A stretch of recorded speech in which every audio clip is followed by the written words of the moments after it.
오늘 우리에게 주신 주님 말씀은 신약성경 로마서 8장 32절입니다. 함께 봉독하도록 하겠습니다. 로마서 8장 32절. 자기 아들을 아끼지 아니하시고 우리 모든 사람을 위하여 내주시니가 어찌 그 아들과 함께 모든 것을 우리에게 주시지 아니하겠느냐. 아멘. 다 주시고 더 주시거늘 이라는 제목을 성경이 직접 주셨습니다. 한번 같이 따라해 주시기 바랍니다. 다 주시고 더 주시거늘. 참 궁핍의 시대입니다. 그리고 불확실한 시대입니다. 하지만 분명한 것과 실체는 하나님이 여러분을 사랑하고 계십니다. 주 예수 그리스도를 내어 주실까지 여러분을 위해서라면 하나님은 모든 것을 남김없이 아낌없이 다 주시고 더 주신다는 것을 다시 한번 상기할 수 있기를 주의 이름으로 축복합니다. 그러면 왜 하나님은 여러분에게 다 주시고 더 주시거늘 이라고 하셨을까요? 여러분과 나는 모든 것보다 더 귀하고 사랑하는 주님을 나를 위해서 내어주셨을 만큼 하나님이 사랑하시기 때문입니다. 오늘 내가 바라고 원하는 것들이 내가 바라는 만큼 원하는 그 시간만큼 주어지느냐가 하나님의 사랑이 아닙니다. 오늘 하나님께서 여러분과 나를 사랑하신 칭표는 십자가에 내어주신 예수 그리스도의 모습입니다. 그 아들 예수님을 우리에게 주셨는데 그 아들 예수님과 함께 모든 것을 너희에게 주시지 않겠느냐? 하나님이 무엇을 아끼시겠느냐? 하나님이 너를 위해서 무엇을 참으시겠느냐? 그의 모든 영광과 소유, 그가 하실 수 있는 전능하심을 통해 여러분의 가장 좋은 것들을 주셨고 여기도 주실 줄로 믿습니다. 그러므로 십자가를 묵상하는 일, 십자가 속에서 은혜를 받는 일은 신앙생활의 가장 중요한 모습입니다. 자, 세 가지 방향과 모습 속에서 하나님이 우리에게 모든 걸 주셨고 더 주신다는 모습을 이렇게 표현하셨습니다. 그 첫째가 우리를 하나님 나라의 머리가 되게 하신 사랑과 은혜라고 하셨습니다. 따라해 주시면 고맙겠습니다. 우리를 하나님 나라의 머리가 되게 하신 사랑과 은혜. 자, 여러분과 나는 스스로도 참 무력하고 보잘것없는 존재, 유한하고 짧은 인생, 마음은 원이로되 몸과 여건이 따라주지 않는 이 안타까움, 이게 우리의 모습들이에요. 그리고 어느 것보다도 탁월하거나 초월된 것이 없어요. 오히려 다른 피조물들은 하나님께 직접적인 죄는 짓지 않죠. 우리는 은혜를 받고 구속의 노래를 부르면서도 하나님 앞에 여전히 죄와 악함이 스물스물 나옵니다. 자, 이런 나를 향하여 제일 먼저 주님이 하신 말씀이 너를 하나님 나라의 머리가 되게 하셨다라고 하는 겁니다. 머리라고 하는 건 으뜸을 말합니다. 영광을 말합니다. 가장 좋은 것과 먼저 되는 것을 말합니다. 자, 우리가 이 머리라고 하면은요, 하늘의 머리, 이 땅의 머리는 예수님이시래요, 실제로. 그분이 하나님이시여, 그분이 창조주시여, 그분이 섭리하는 분이시여, 구속자이시여, 심판의 주님이십니다. 그러므로 당연히 하늘의 머리, 모든 피조세계의 머리 되신 분은 예수 그리스도이신데 여러분을 그 하늘의 머리가 되게 하기 위하여 어떤 일을 당하셨습니까? 예수님께서 가장 존귀함을 나타내는 부분이 그 얼굴과 머리입니다. 사람도 내 몸이 다 귀하지만 나의 인격과 존재를 대표하는 것은 얼굴과 머리입니다. 그런데 이 죄인 흉악한 죄인을 구원하시고 하나님 나라의 머리가 되게 하기 위하여 주님은 그 머리와 얼굴에 참으로 견뎌낼 수 없는 고통과 모욕을 당하십니다. 마가복음 14장 64절과 65절에 보면 예수는 붙잡아 놓고 그 신성 모독하는 말을 너희가 들었도다. 너희는 어떻게 생각하냐 하니 그들이 다 예수를 사형에 해당한 자로 정죄하고 어떤 사람은 그에게 침을 뱉으며 그의 얼굴을 가리고 주먹으로 치며 이르되 선지자 노릇을 하라 하고 하인들은 손바닥으로 치더라. 이미 십자가에 달리시기 전 그 많은 시간 예수님이 제일 먼저 모욕과 고통을 당하신 건 그분의 얼굴이었습니다. 주먹으로 때리고 뺨으로 치고 그 얼굴에 침을 뱉으며 이미 주님은 입술도 얼굴도 다 찢어지고 터져 있었습니다. 그리고 그 얼굴에 가장 모욕적인 침을 뱉으며 조롱하고 능욕하기 시작했습니다. 이어서 마태복음 21장 29절부터 30절에 보면 이제 드디어 본디오 빌라도 로마 군병들 앞에 나갔습니다. 그리고 유대인들의 강요에 의하여 사형 언도를 내립니다. 그런데 이 예수님을 그냥 매질하고 갔다가 십자가에 달은 것이 아닙니다. 로마 병사들마저 가장 견뎌낼 수 없는 모욕을 합니다. 근데 그 모욕의 대상이 예수님의 머리였습니다. 가시관을 엮어 그 머리에 씌우고 갈대를 그 오른손에 들리고 그 앞에서 무릎을 꿇고 희롱하여 이르되 유대인의 왕이여 평안할지어다 하며 그에게 침뱉고 갈대를 빼앗아 그의 머리를 치더라.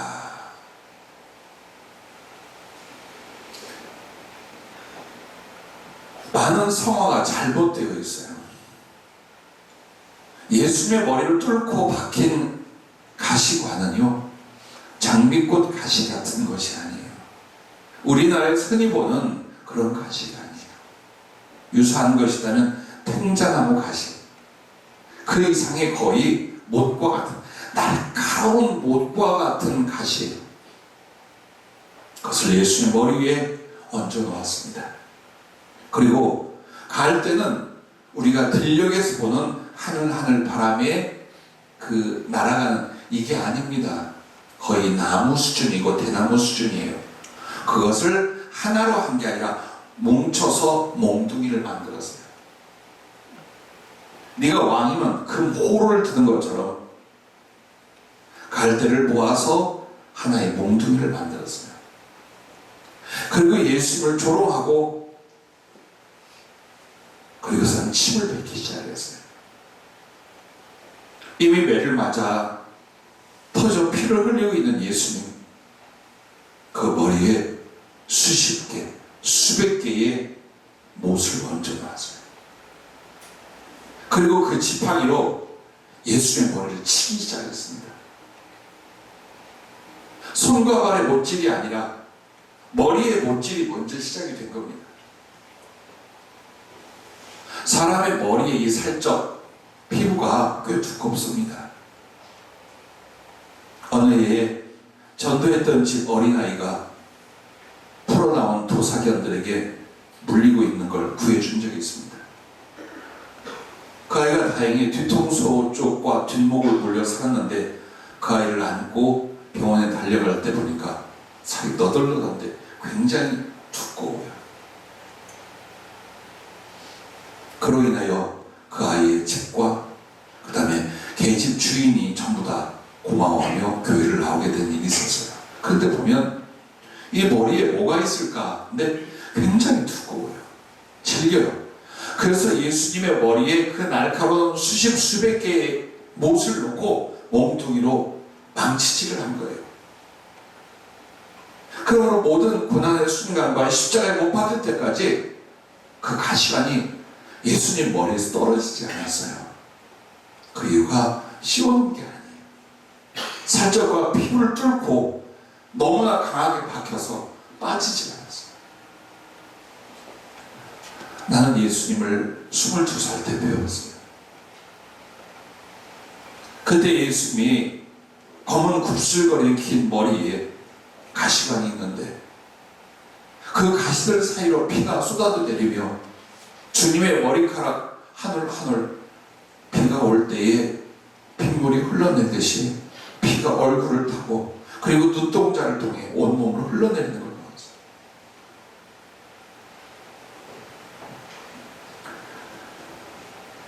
자, 이 고통과 모욕을 그의 얼굴과 머리에 당하셨어요.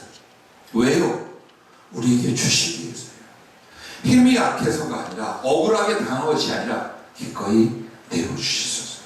주님은 주님의 몸과 목숨을 내어줄 수도 있고 거두실 수도 있고 죽게 할 수도 있고 살아나게 할 수도 있어요. 이 능력과 고통은 우리에게 주시는 교훈과 상징이 있어요. 가장 밑바닥에 진흙구덩이에 던져진 천박하고 멸시받고 지옥에 던져진 우리들을 하나님의 모든 피조 세계와 영광의 세계에서 가장 존귀, 가장 높은 곳에 오르는 존재로 만든다는 게 하나님 나라의 머리가 되게 한다는 뜻이에요. 나는 여러분이 소망으로 살기를 축원합니다. 지금이 아니라 미래로 살아가기를 축복합니다.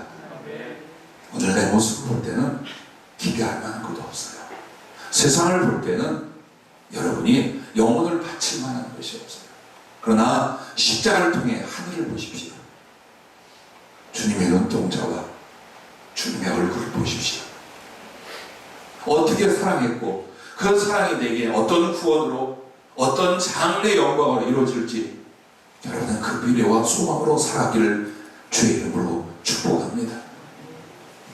그러면 우리가 주님의 머리, 하나님 나라의 머리가 되게 하셨다라는 구체적인 의미는요, 그 첫째가 하나님의 영광이 되게 하신다, 이걸 그렇게 말합니다.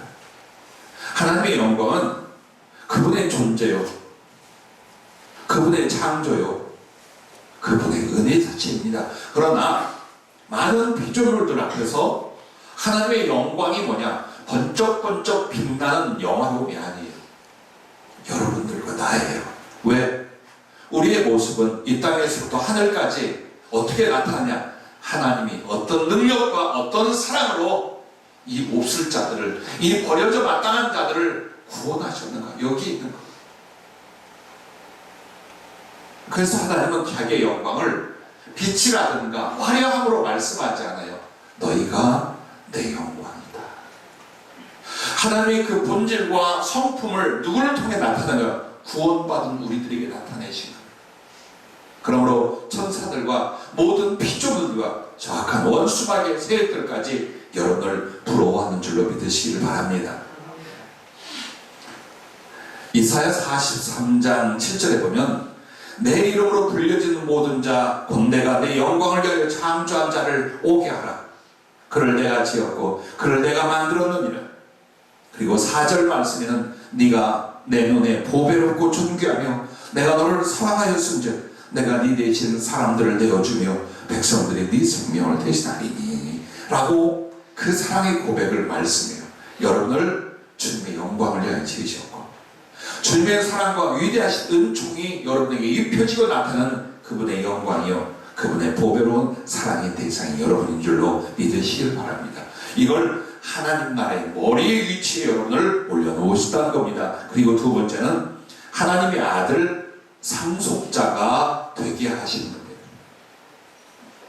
하나님은 그 천사들에게도 내 아들이라고 하지 않아요.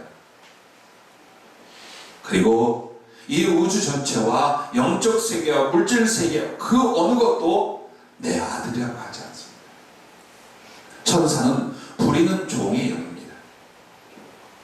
그럼 여러분에게 뭐라고 하느냐? 오직 한 분에게 칭했던 그 아들이라는 말 합니다. 성자 예수 그리스도를 향하여 너는 내 사랑하는 자요 내 기뻐하는 아들이라고 하신 말씀을 여러분에게 하십니다. 여러분은 누구요? 하나님의 아들입니다. 하나님의 친아들이 되셨음을 믿으시기 바랍니다. 그러므로 여러분과 나는 주의 성령으로 말미암아 인도함을 받습니다. 그 사람은 하나님의 아들입니다. 우리는 다시 무서워하는 종의 영을 받지 아니하고 양자의 영을 받았으므로 우리가 아빠 아버지라고 하나님을 부르게 됩니다. 성령이 친히 우리의 영과 더불어 우리가 하나님의 자녀인 것을 증언해 주십니다. 그러므로 여러분 하나님의 자녀면 또한 상속자, 곧 하나님의 상속자요 그리스도와 함께하는 상속자라고 로마서 8장 17절에 말씀을 합니다. 그래서 이 땅에서 예수 그리스도와 하늘의 모든 것을 상속받는 하나님의 맏아들, 하나님의 친아들인 여러분, 그리스도를 위하여 하늘을 위하여 고난도 함께 받아야 될 줄로 믿습니다. 할렐루야. 그리고 세 번째는 여러분을 만물의 으뜸, 만물의 머리가 되게 하셨습니다. 이미 아담과 하와를 처음에 만들었을 때도 모든 동식물과 자연을 그들이 다스리고 누리고 사랑하고 지배할 수 있도록 했어요. 하지만 죄가 세상에 들어온 뒤 인간은 모든 피조물 중에 가장 더러운 존재, 악한 존재가 되어버렸습니다. 아까도 말씀을 드렸습니다마는 바위가 하나님께 범죄하지 않아요. 짐승들이 하나님 앞에 악을 도모하지 않아요. 우주 만물 어느 것도 하나님을 거스리며 창조주를 저버리거나 무시하지 않아요. 그러나 인간은 그렇게 합니다. 이미 죄는 하나님의 자리에 자기가 들어가 그 악함과 교만으로 증거가 나타납니다. 그래서 어쩌면 여러분과 나는 만물의 찌꺼기입니다. 하지만 하나님께서 예수 그리스도를 통하여 여러분을 구원하고 성령을 통하여 하나님의 형상이 되게 하시고, 그래서 여러분이 이 땅에서는 미세하여 보이지도 않는 바이러스에 벌벌벌 떨어서 교회도 못 나오잖아요. 다른 만나면 다 가져요. 근데 교회는 못 나와요. 겁나서. 그럼 여러분과 내가 바이러스? 방역을 하는 것과 조심하는 건 괜찮아요. 한번 생각해 보십시다. 내 목숨보다 소중한 것이 주님이라면, 내 존재 가치보다 더 귀한 것이 신앙이라면 두려울 것이 무엇이겠습니까? 동시에 나아가 한번 생각해봐요. 정말 보잘것없구나.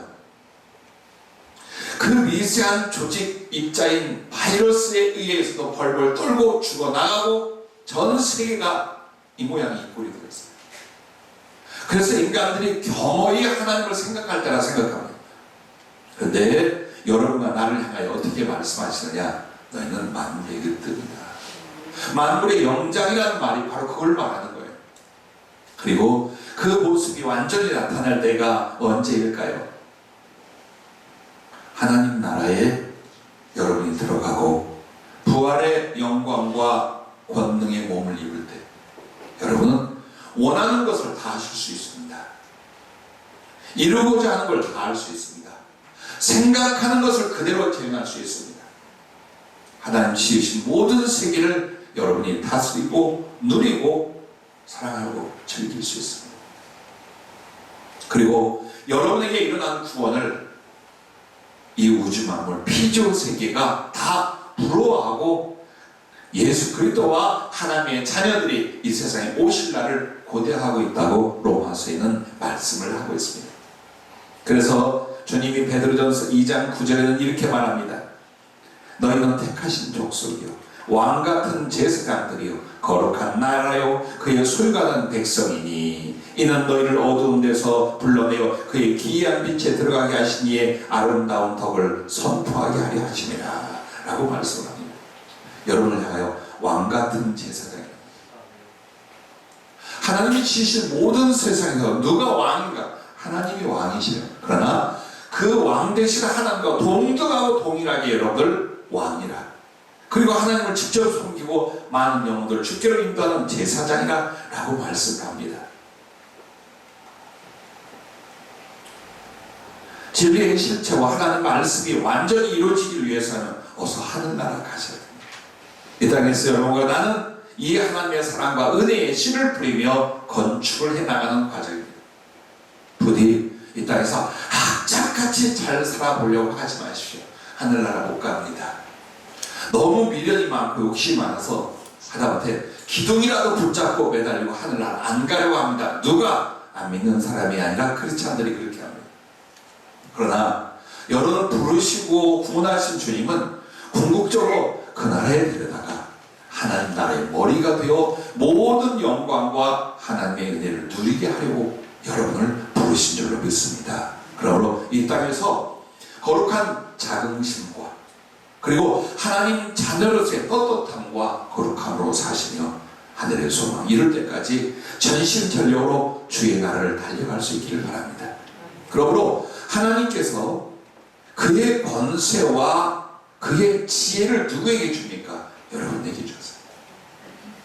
여러분과 나에게 임한 지혜는 글쎄 내가 은사를 받은 일도 없고 성령을 깊게 체험하여 활용한 적도 별로 없고 그러실 수 있어요. 날 주께서 이런 말씀을 깨닫게 하셨어요. 세상에서 천재는 IQ 한 150 이상 나온다 그래요. 분명히 이 중에 이렇게 말합니다. 나는 2자릿수였는데 그건 여러분이 시험을 대충 보는 것처럼 IQ 테스트 할 때에 컨닝을 했을 거예요. 2자릿수밖에 안 나와요. 자, 그런데 만약 예수 그리스도가 살아계시다 하나님의 아들이요 나의 구주라는 사실을 아는 데는 얼마만큼의 지능이 필요할까요? 200으로 알 수 있을까요? IQ 1000으로 알 수 있을까요? 모른답니다. 여러분은 알아요. 여러분은 깨달았어요. 무엇으로? 하나님 사랑의 지혜로. 그의 성령을 주어서 그분의 지혜에 거룩한 깨달음과 교통이 일어나게 만들었어요. 그리고 여러분을 가르쳐 하나님의 권세를 주셨어요. 조금만 더 사모하고 충성한다면 이 하나님의 지혜와 권세를 여러분 이 땅에서도 마음껏 누리며 주의 영광을 내어 활용하게 될 줄로 믿습니다. 할렐루야. 그래서 여러분은 하나님과 그 나라에서 그리고 그분의 피조 세계에서 머리가 되게 하셨다는 사실을 잊지 마시길 바랍니다.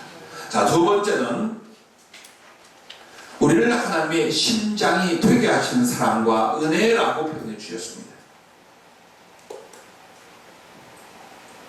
이것도 따라해 주시면 고맙겠습니다. 나를 하나님의 심장이 되게 하신 사랑과 은혜. 그렇습니다. 심장이라는 건 그 중심, 그 마음 혹은 그 사랑 등을 표현을 해요. 그래서 예수님은 하나님의 마음이시며 하나님의 기쁨이시며 하나님의 사랑이셔요. 그런 그분이 그 심장을 직접 우리에게 내어주셨습니다.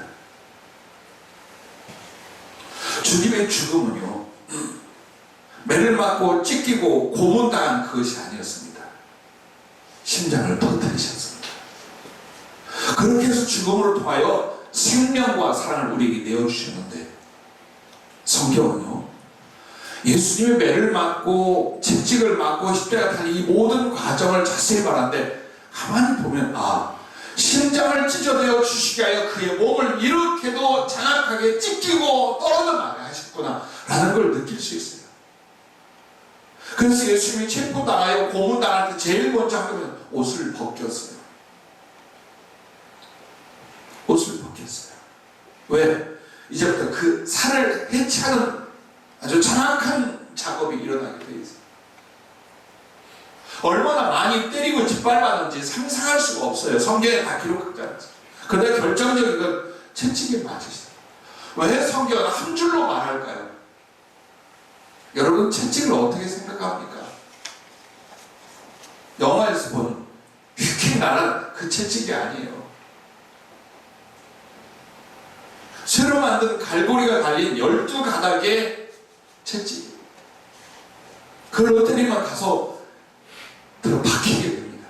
그리고 당기면 박힌 부위 살들이 찢어져서 떨어져 나가게 되어 있습니다.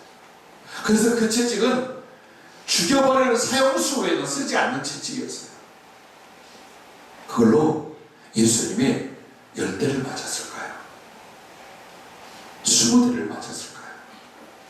그냥 사람들 보라고 그리고 주님의 길을 꺾게 하여 수도 없이 때렸어요. 십자가에 달리신 그의 옷과 등허리 전체 앞가수가 옆구리 모든 여러분의 살들이 다 찢어지고 떨어져요. 어느 날 주님이 나타나 보여주시는데 그 채찍을 받고 있었어요. 휘두를 때마다 나는 그때 고고학적 상식이 전혀 없는 청년 처음 예수 믿어요. 내 손바닥만한 살점들이 찢어서 내게로 날라오는 거예요. 그것이 퍽퍽 터질 때마다 피가 튀고 그 피내가 내 코에 느껴질 만큼 주님을 점점 등에서부터 시작해 옆구리까지 깨나. 어떤 사형수들은요 그 채찍을 맞다가 창자가 터져 흘러나오는 겁니다. 미치고 바로 즉사하는 경우가 수도 없이 많아요. 그 유명하고 잔악한 로마 사형 집행관들이 쓴 채찍이었습니다. 그리고 십자가에 매달렸어요. 심장이 드러날 수 있었어요. 그래서 예수님의 직접적인 사인은 과다출혈이에요. 근데 과다출혈의 마지막이 뭐냐? 심장을 터뜨리십니다. 그걸 어떻게 확인할 수 있는가요? 성경에 기록하고 있습니다. 여러분과 나에게 예수님을 채찍질하고 십자가에 못 박히게 넘겨준 뒤에 예수님 십자가에 달리시잖아요. 요한복음 19장 33절부터 보면 이렇게 말합니다. 예수께서 이르시되 이미 죽으신 것을 보고 다리를 꺾지 아니하고 그중 한 분이 창으로 옆구리를 찌르니 곧 피와 물이 나오더라. 옆구리는 왜 찔렀나요? 이자가 살아있는지 죽어있는지 기절해 있다면 확인사살 마저 죽여버리기 위해서 심장을 향해 창을 찌른 거예요. 그때에 물과 피가 터져 나온 것을 목격자들이 말하는 거예요. 그것을 의학적으로는 물과 피가 응혈과 수액이 나눠진 상태로 쏟아져 나온 것은 심장이 어마어마한 고통 가운데 터질 때만 일어나는 겁니다. 심장 근육은 아주 강해서 잘 터지지 않습니다. 멈추긴 해도. 그러나 사람이 아주 극한 이상 상황에 갔을 때 심장이 터지는 경우가 있대요. 그때는 심장 안에 고여있던 피가 수액과 응혈로 나눠져 분리되어 버린답니다. 그래서 붉은 것은 피로 보이고 수액은 물로 보이는 거예요. 그래서 예수 그리스도는 그들의 죽임을 당하니까 스스로 나를 위하여 자기의 생명을 내어주시는데 무엇으로? 사지에서 그의 머리와 몸 전체에서 살이 다 찢겨나갔으므로 뭘 줄 수 있었어요? 피를 다 쏟아줄 수 있었어요. 한 방울이라도 더 그 피를 우리에게 쏟아내셔 씻기고 사랑하시고 생명 주시고자 했어요. 그런데 어디가 피가 남아있습니까? 심장에 고여있는 피는 남아있는 거예요. 그러므로 마지막 그 심장을 찢어 생명을 주시면서 심장에 고여있던 피 한 방울까지 터뜨려서 쏟아내어 주셨습니다. 2000년 전 골고다 언덕에 예수님의 그 십자가의 피는 땅에 흘린 게 아니라 여러분의 가슴에 여러분의 영혼에 쏟아져 있는 줄로 믿으시길 바랍니다. 그리고 여러분과 나를 주님의 심장이 되게 하셨다라고 표현해요. 그러면 하나님의 그 사람 나를 주님의 심장이 되게 하셨다는 뜻이 뭡니까? 첫째, 하나님의 사랑을 우리 마음에 부어주시는 거예요. 그 심장은 마음을 의미해요. 하나님의 마음. 그리고 우리들의 가슴에 그 하나님의 사랑을 부어주셔요. 그래서 여러분이 잘 아는 로마서 5장 5절은 소망이 우리를 부끄럽게 하지 아니함은 우리에게 주신 성령으로 말미암아 하나님의 사랑이 우리 마음에 부은 것입니다. 하나님의 사랑이 어떻게 내게 체험되었을까요? 그 하나님의 사랑하심을 나는 어떻게 느낄 수 있을까요? 어떤 고난과 역경 앞에도 어떤 가난과 위험 앞에도 절대로 뺏기지 않는 식어지지 않는 그분이 나를 사랑하신다는 이 사실과 거룩한 경험들을 우리 어떻게 소유하게 됐을까요? 교육일까요? 설교일까요? 아니요. 하나님의 성령으로 말미암아 하나님의 사랑이 부어지다. 향유가 부어지듯 그나큰 비가 부어지듯 폭포수 밑에서 그 부어지듯 하나님의 사랑이 성령으로 여러분의 마음에 부어졌음을 믿습니다. 할렐루야. 그러므로 이 사랑의 체험이 없는 사람들은 왜 저렇게 미친데? 여러분, 용인, 안성, 천안 여기 연결성이 있어요. 뭐가 있느냐? 서울 말씨가 점점 충청도 말씨로 바뀌어가더라고요. 아, 왜 그런데? 그렇게 하지 말라고 그랬잖아요. 요즘 주변에서 들어요. 여러분과 내가 저렇게 예수를 믿느냐? 보지 못한 하늘나라에 저렇게 사느냐? 더 심지어는 더 큰 희생도 하는 거예요. 예수 믿는 사람들. 그거 왜 그러느냐? 나는 알아요. 나는 받았어요. 내 가슴에 부어주신 그 하나님의 사랑의 구체적이고 분명한 사랑들을 경험했고 경험하고 살아가는 거예요. 어떻게 그 사랑에 미치지 않겠어요? 어떻게 그 사랑에 내가 사랑하지 않겠어요? 하나님은 당신의 사랑이 하늘에 있게 하지 아니하시고 당신 심장 안에 있던 것을 어디로 한 거예요? 내 가슴으로 옮겨주게 하여 심장을 찢으신 줄로 믿으시길 바랍니다.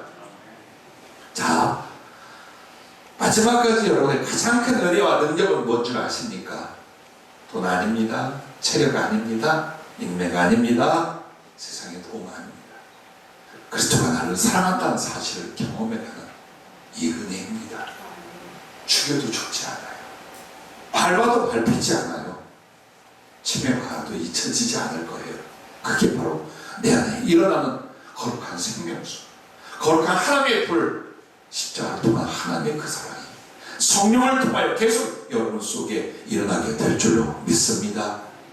자, 두 번째는 그리스도의 마음을 갖게 하신 거예요. 그게 그리스도의 심장이 되게 하셨다라고 우리가 상징적으로 말씀 듣는 것입니다. 자, 고린도전서 2장 16절에 보면 누가 주의 마음을 알아서 주를 가르치겠느냐, 그러나 우리가 그리스도의 마음을 가졌느니라 라고 말합니다. 예수님의 마음을 가지게 하셨다. 그럼 내가 예수님처럼 됐다는 걸까요? 그럴 수도 좀 있어요. 성품이나 인격성이나 속성이.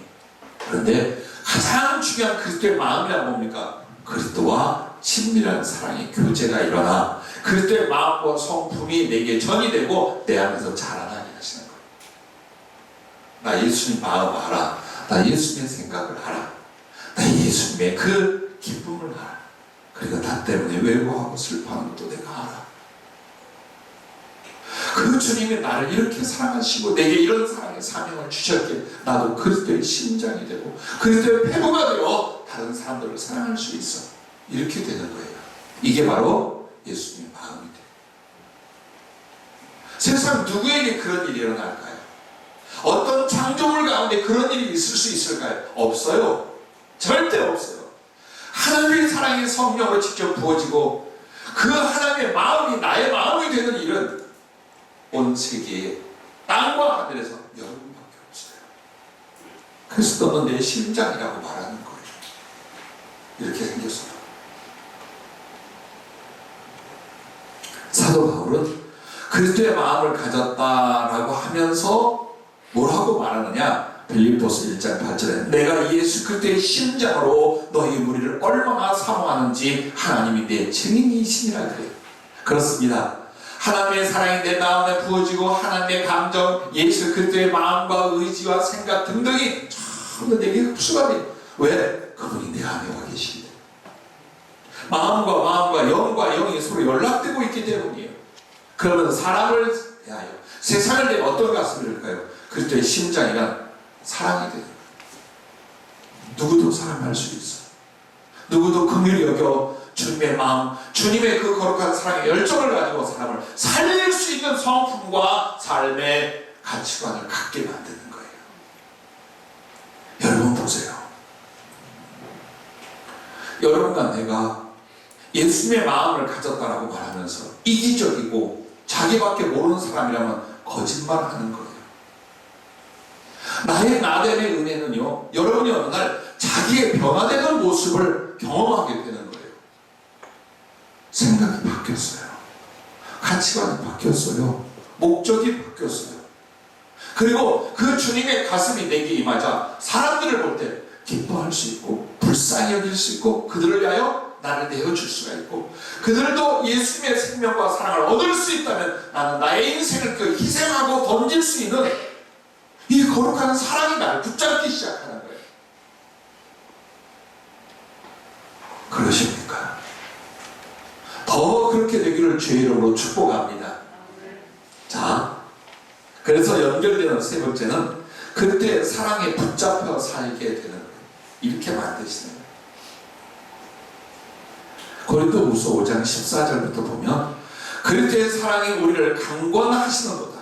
우리가 생각하건대 한 사람 모든 사람을 대신하여 죽었은즉 모든 사람이 죽은 것이라 그가 모든 사람을 대신하여 죽으심은 살아있는 자들로 하여금 다시는 그들 자신을 위하여 살지 않고 오직 그들을 대신하여 죽었다가 다시 살아나신 이를 위하여 살게 하려 하라. 그리스도의 사랑에 매여 그리스도의 사랑에 강권하시. 저는 이 강권이라는 단어를 사도 바울 참 지혜롭고 영특하고 그 다음에 언어와 문학에 뛰어나다 그 생각. 그리스도의 사랑에 강권. 이게 뭘까요? 쉽게 한글로 말하면 예수님의 사랑이 얼마나 나를 강하게 붙들었는지라는 거예요. 다른 생각과 다른 것은 마음 먹고 살아갈 수 없게 만든 거예요. 너무나 강한 그리스도의 사랑이 나를 사로잡음으로 말미암아 내가 그분을 위해 살고 그분을 위해 죽을 수가 있게 되었다라고 말하는 거예요. 만약 설교를 들어서 아직 난 좀 위협한 것 같아. 예, 그쪽으로 가고 계신 거예요. 더 나은 삶의 환경으로 여러분을 이끌어 가시는 게 아니라 더 깊은 그리스도의 사랑을 경험하고 누리고 이루게 하는 그리스도의 사랑에 강건하신 그 상태로 여러분의 인생을 이끌어 가신다는 걸 잊지 마시기 바랍니다. 바꾸지 마세요. 자꾸 바꾸려고 하는 거예요. 세상에서 잘 되는 거예요. 세상에 아니라고 주님은 말씀하는 거예요. 그거 아니야. 그것 때문에 너 인생 망쳤잖아. 그것 때문에 너 내 사랑을 받고 다 나아먹었잖아. 그리고 네가 얼마나 고통받고 어려운데 주님이 주시고자 하는 게 예수의 사랑을 맛보아 알아요? 예수의 사랑이 마음에 부어져요? 그리스도의 마음에 접근해요? 그러더니 그 그리스도의 사랑이 너무나 강력하게 나를 끌어안고 붙잡아서 이 사랑을 헤어나올 수 없어. 그것 때문에 살고 그것 때문에 죽을 수 있는 사람이 되는 이 사람이 진짜 예수님의 심장이 아니겠습니까? 그리고 여러분 지금 잠잠한 것 같지만 어느 날 그리스도를 위하여 그 사랑 때문에 생명도 바칠 가슴이 이미 있는 줄로 믿습니다. 그래서 지금도 주님이 여러분 가장 사랑하지만 하늘에 들어가서 지낼 때 여러분 위치가 뭐예요? 하나님 나라의 머리면서 예수님의 심장, 나를 위해 찢기신 그 심장, 나를 위해 피 한 방울 마지막 다 쏟겨야 갈라내신 그 심장, 그 찢어진 자리를 대신하는 게 누구입니까? 여러분입니다. 아담의 갈빗대를 뽑아서 하와를 만들어서 아담은 영원히 그 빈 자리가 하와로 채우려는 외로움 속에서 예수 그리스도는 심장을 찢어내었어요. 영혼의 중심. 그리고 그분의 사랑의 전체인 심장을 찢어내어 이제 그 심장의 자리에 여러분을 심었어요. 그래서 당신의 모든 소망과 상황과 사랑은 여러분이에요. 믿으시기 바랍니다. 느끼시기 바랍니다. 그 사랑을 찬송할 수 있길 바랍니다. 얼마나 좋을까요? 얼마나 힘이 있을까요? 얼마나 행복할까요? 그때 마음이 내 마음이 되고 그때 사랑이 불꽃수같이 부어지고 그러므로 그 사랑이 나를 묶어 이 세상의 유혹도 시험도 그리고 아픔도 넉넉히 뛰어넘는 사랑의 날개를 가진 하나님의 자녀들. 할렐루야. 이것이 약속이요 이것을 이루어가는 과정이요 이렇게 만들려고 그리스도의 심장이 되게 하시는 사실 잊지 마시기 바랍니다. 자, 마지막 세 번째는 따라해 주시기 바랍니다. 우리를 하나님의 손과 발이 되게 하신 사랑과 은혜. 혹시 기억나면 여러분 한번 해보실래요? 시작!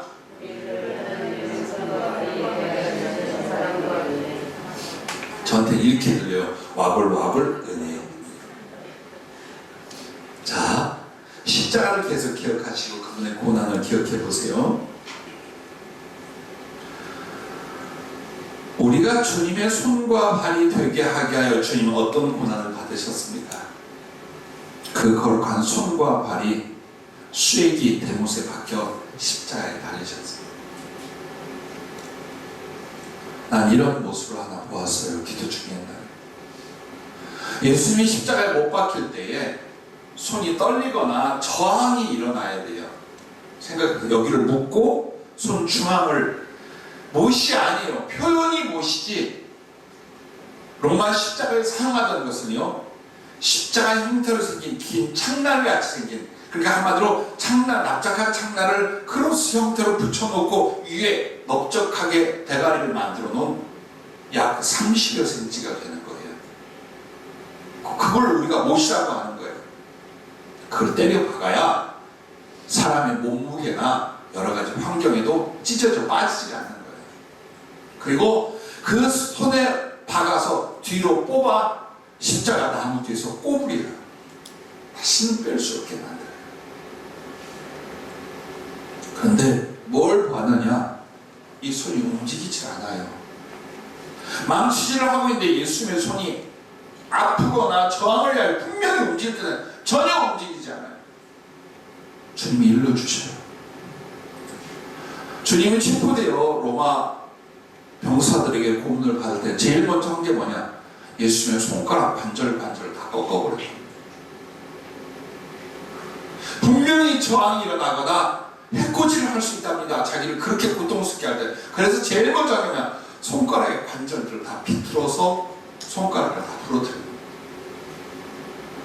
전혀 그 손을 쏠 수 없게 만들어 그렇게 십자가에 못 박았어요. 또한 예수님의 발은 십자가에 못 박기 전 비아 돌로로사 그 고난의 길을 걸어가실 때에 십자가를 여러분 주님이 끝내 못 지신 장면 기억나지? 그게 왜 그렇다고 그랬어요? 주님이 일러주시더라고요. 빌라도의 법정에서 골고다 언덕까지 그 걸어가는 길에 깨어진 사기 유리 조각, 가시들, 날카로운 돌멩이, 한마디로 예수님의 발이 다 찢기고 걸어갈 수 없게끔 미용한 그 다른 길을 자기 몸무게보다 더 나가는 십자가를 지고 맨발로 그 길을 가죠. 너무나 아프고 힘들어 쓰러져 지쳐서 쓰러진 게 아니라 발바닥에 살이 하나도 없이 다 찢어졌어요. 힘줄이 끊어지고 뼈가 드러났어요. 종아리까지. 그 지경을 로마 군병들도 보고 더 이상은 십자가를 치고 못한 거예요. 피범벅이 되고 살점은 다 찢어지고 뼈가 드러났던 예수님의 그 발에 엮어서 발목 중앙 부위에다가 못을 박아 뒤에서 꼬부렸어요.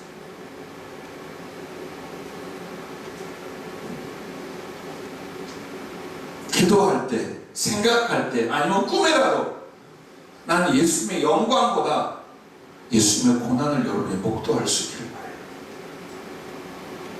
그 처참하고 흉악한 고문과 고통들, 그리고 그것을 초연하게 묵묵히 감당하며 나만을 바라고 기억하고 사랑했던 예수님의 그 고난의 장면들이 죽는 그날까지 여러분 가슴에 있기를 주의 이름으로 축복합니다. 자, 손과 발이라는 건 행위, 능력, 복음전환, 이걸 상징해요. 그래서 그리스도는 우리의 손과 발, 우리의 손은 피를 흘리고 악을 행합니다. 우리의 발은 그 죄짓는 자를 사모하여 뛰어다니고 쫓아다니면서 미치도록 쫓아다닙니다. 그게 우리의 손과 발이에요. 그런데 이런 죄인의 손과 발, 직접적인 행위의 근본 동작인 손과 발을 뭘로? 하나님의 예수님의 손과 발로 만드는 게 이게 주님의 사랑과 은혜라는 거예요. 그러면 이 구체적인 건 무엇을 말하느냐? 하나님의 사랑을 베풀고 행하게 하셨다는 거예요. 여러분에게 주신 모든 달란트는 하나의 목적과 이유를 가지고 있어요. 사랑하라고 주십니다. 하나님 내게 주신 달란트는 뭐가 있을까? 나는 은사를 받은 게 없고 나는 떼돈을 번 일도 없고 로또가 된 적도 없어. 그러니까 나는 하나님께 받은 달란트가 없는 찌질게 가난한 처지야. 아니요. 여러분에게 첫 번째 달란트는 구원받은 영혼이며 여러분의 심령입니다. 그리고 여러분의 몸입니다.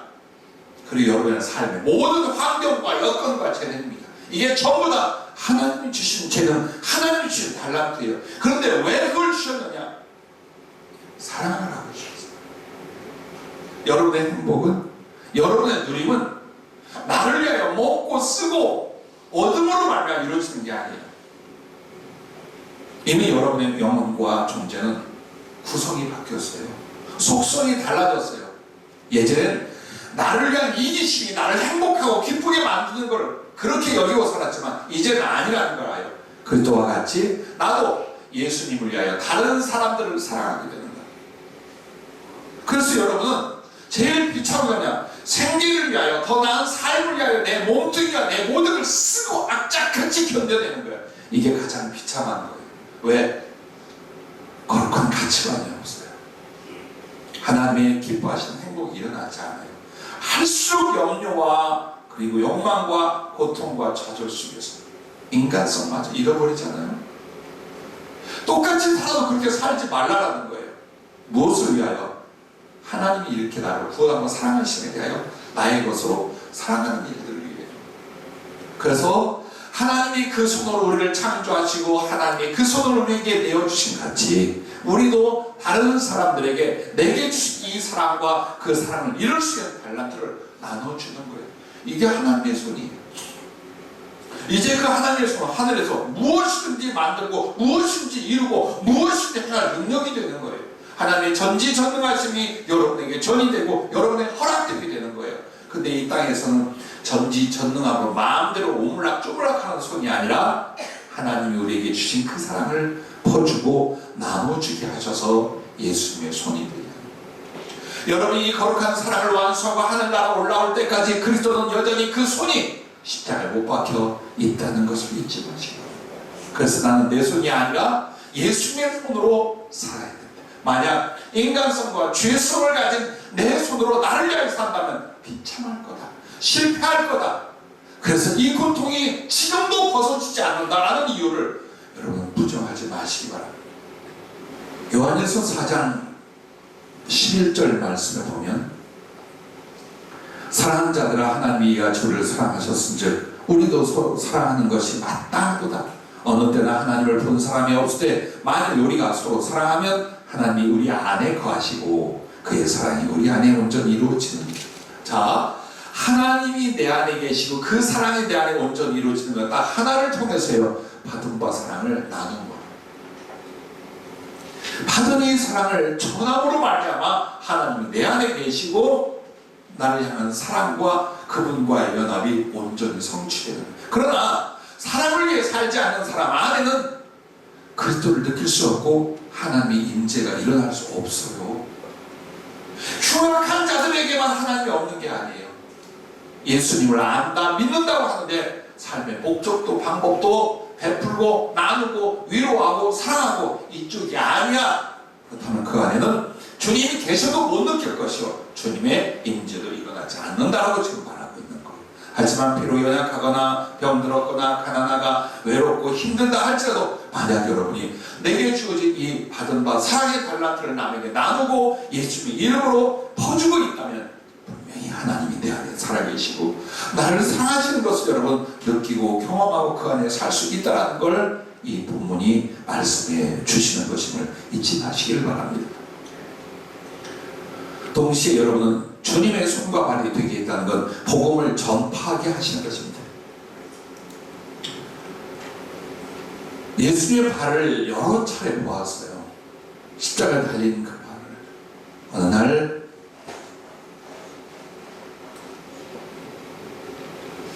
어느 교회에서 교육전도사로 청소년 청년부를 담당해달라고 초청을 해서 20대 때 신학대학을 다니다가 그 교회에 갔어요. 근데 가난한 신학생이 와서 봉사할 때 최소한 엽이라도 주고 밥이라도 먹게 해야 하는데, 이 개척교회는 정말 우리 교회보다 10갑절 가난하고 어려웠어요.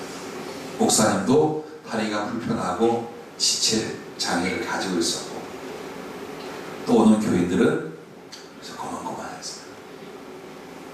근데 나는 그저에 내 몸과 삶을 드린다라고 주의적으로 나왔어요. 너무 나도 어렵다 보니까 이게 은근히 마음에 상처가 되는 거예요. 내가 이거 감당할 수 있을까? 그것도 내가 거처하는 곳에서 버스를 몇 번을 타고 한 2시간쯤을 가는 거예요. 버스표가 없어서 엎드려 기도하고 매달려야만 하는 때가 많았어요. 밥을 안 먹은 게 한두 번이 아니었어요. 근데 하필이면 또 봉사하는 거 제일 많이 일을 하는데 아무것도 도움을 받을 수가 없어요. 갈등이 왔어요. 주여, 다른 교회 알아보고 근처 교회 집 근처에 가서 해야겠습니다 하고 지하실에 엎드려서 그때 담당했던 청년과 학생들을 연합 수련회 데리고 가달라 해서 가긴 갔는데, 심령이 복잡한 채로 이 청년 학생들 은혜 받고 나는 그 성전 지하에 가서 주여 어찌 알고 이거 어떻게 해서 주님 입장대로 주님 입장에서 이러고 있었어요. 그때 갑자기 예수님 발이 내 앞에 턱 서는 거예요. 맨발이었어요. 여전히 피를 쏟고 피가 엉겨붙은, 그리고 발목 부분에 이만큼 구멍이 난, 정말 볼 수 없는. 그리고 끝났어요. 집에 돌아오면서 버스에서 묵상을 했어요. 주님, 그 발을 왜 보여주셨어요?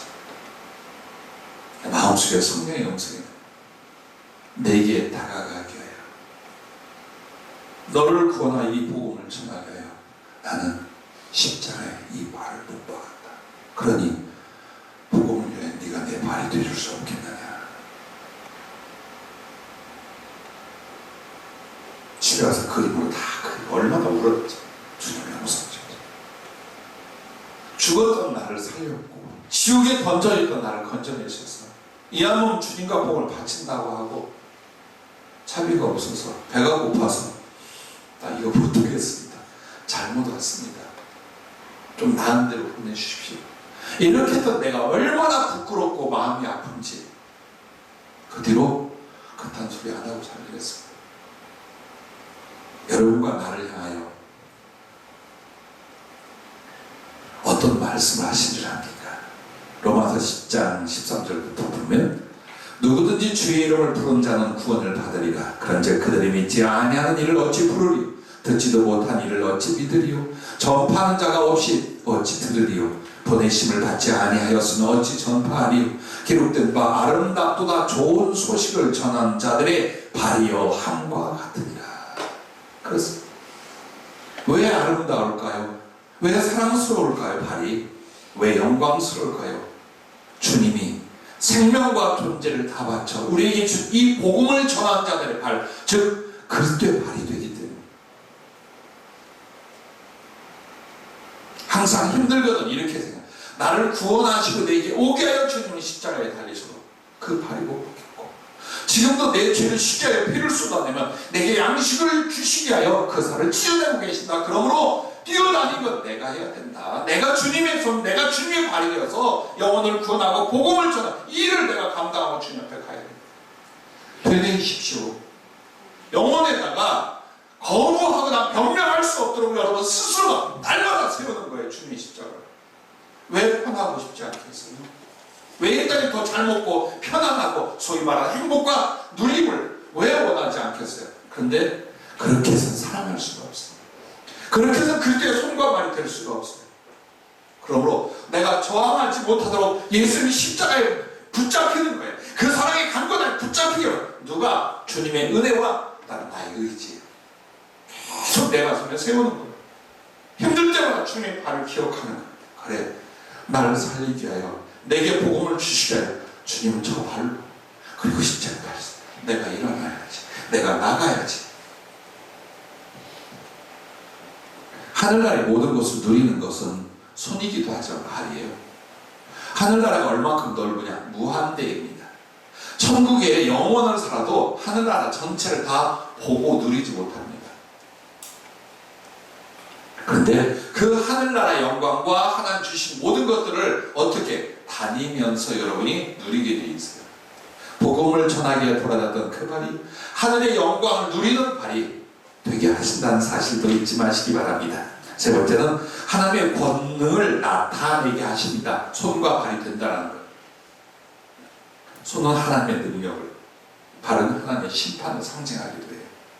그래 여러분이 정말 예수님의 사랑을 실천하고 복음을 전하는 손과 발이 되면 뭐가 옵니까? 하나님의 권능이, 그분의 권세의 위임이 여러분에게 일어나게 하는 거예요.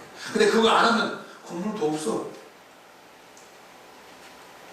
자, 내가 하나님 앞에 부름받고 선택받은 그분의 손이요, 그분의 발인데 세상을 향한 손이 되고 세상을 향한 발이 되었어요. 어떻게 하나님의 권능이 나타나겠어요? 그죠? 하나님의 권능이 나타날 수 없어요.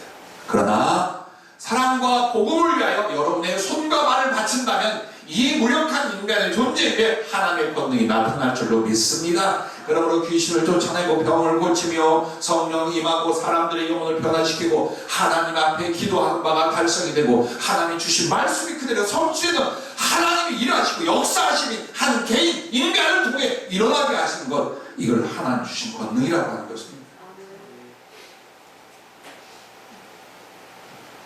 예수님의 사랑을 전하고 이 복음을 전할 때 반드시 하나님이 함께 일하고 역사하심이 나타나요. 생각하면 기가 막힌 거예요. 내가 뭐 좀 성령의 은사나 능력까지 이 정도가 아니에요. 내가 기도했더니 얼마큼 응답받아. 그게 아니에요. 하나님이 움직이셨다. 하나님이 내 말대로 일을 하셨다.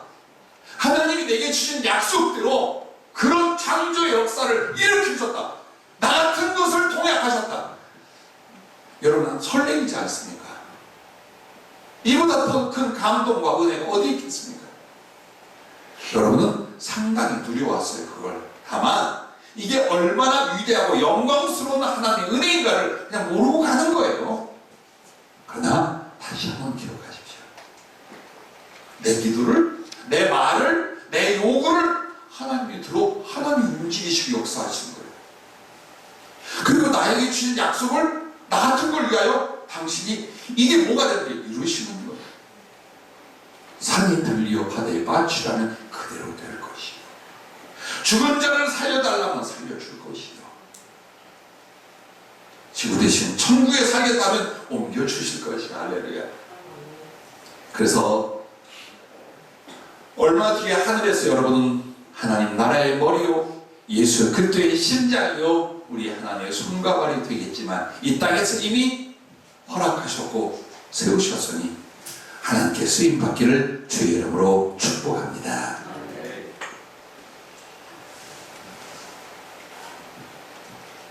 가슴 아프면서 참 은혜스러운 말씀이 있어요.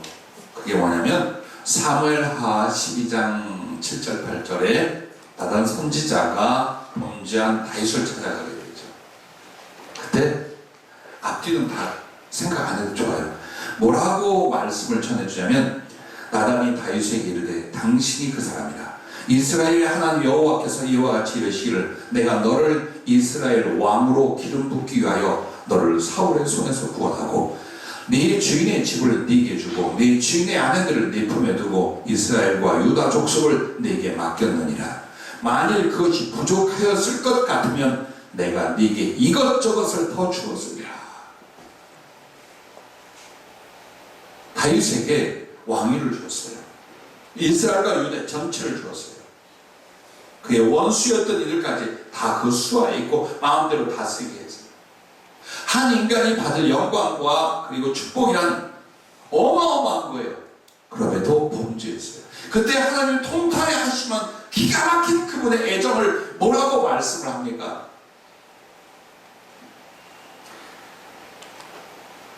만일 그것이 부족했을 것 같으면 내가 내게 이것저것을 더 주었어. 이 구원이 부족할 것 같으면 내가 너에게 더 해주었을 거야. 너의 삶이 부족할 것 같다면 내가 할 수 있는 모든 걸로 너희들에게 더 해줄 수 있다. 이게 하나님의 마음, 예수님의 가슴이에요. 우리는 너무나 소중한 것을 약속으로 그리고 실제로 받았어요. 그런데 생각을 안 해요. 기억을 안 해요. 그러므로 누리거나 더 얻어서 주의 영광으로 살지를 못하는 거예요. 이 말씀이 끝날 때에 우리 교회가 기도하고 나아갈 11월의 주제를 성령이 주셨어요. 그 말씀이 바로 여러분과 나에게 구하라 그리고 일하라, 바로 이 말씀이었어요. 그러면 이 말이 뭘까요? 기도와 주님의 일, 혹은 우리들의 주님을 위한 나의 삶의 일들이 병행이 되게 하는 거예요. 일하는 것은 충성과 사랑. 그렇다면 기도할 때 하나님을 기쁘시게 하고 하나님의 기뻐하는 걸 뺏음으로 말미암아 하나님은 무엇을 구하든지 이루어 주시라는 요한일서 3장 22절 말씀이 교회와 여러분의 사업과 여러분의 가정과 여러분의 비전 위에 일어나게 된다는 거예요. 기도만 하지 말고, 일만 하지 말고 하나님께 간절히 기도하고 구하면서 선한 사랑과 충성을 위한 그 사업, 그 일들, 그 삶을 해봐라. 하나님이 네 기도대로, 네 마음의 꿈대로 다 이루어주고, 그리고 부족하다면 이것 저것을 더해 주실 줄로 믿습니다. 여러분께 주님이 얼마나 사랑하는가를 부족한 혀로 다 전할 수는 없었습니다. 그러나 내가 깨닫고 내게 주신 말씀들을 함께 나눴습니다. 오늘 여러분은 충분히 예수님의 사랑의 고백과 그리고 예수님의 사랑의 실체를 받고 경험한 줄로 믿습니다. 기도하겠습니다.